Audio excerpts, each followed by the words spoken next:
Kumusta po kayong lahat? Celebrity Chika Time po muna tayo at may inihanda po akong chika para sa inyo. Tara ba't magchikahan na po tayo? May Mendoza nag-organize ng surprise birthday party kay Raisa May Dizon. Yes, mga maka-celebrity Chika Time, yan po ang ichichika ko sa inyo na lubos rin pong usap-usapan sa social media ng mga netizens, lalong-lalo na nga po ng mga followers at supporters ni Mengay. And of course, bago po tayo dumako riyan, ay nais ko po munang batiin mga team bahay, team abroad at mga seniors natin dyan. Shout out po sa inyong lahat at Happy Thursday po.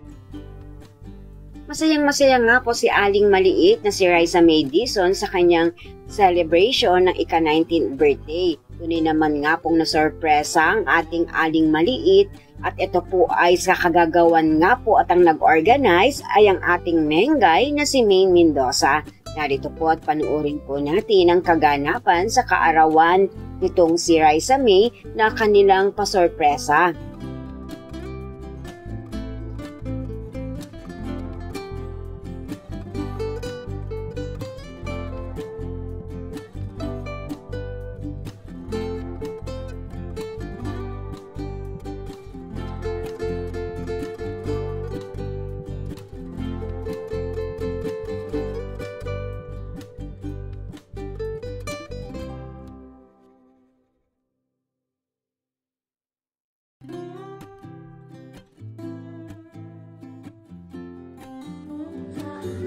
Good evening.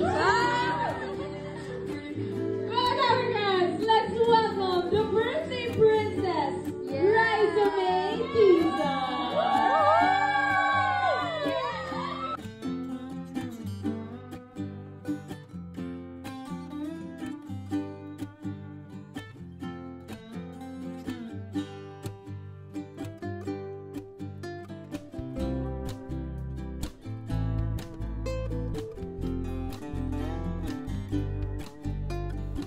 Yan po ang aking Chika Updates for today. Salamat po sa inyong panonood. Huwag po kalimutang mag-subscribe. Pwede po mag-comment sa ibaba. Basta't wag lamang po harsh o nakakasakit sa isa't isa. Salamat po muli. Spread love, not hate.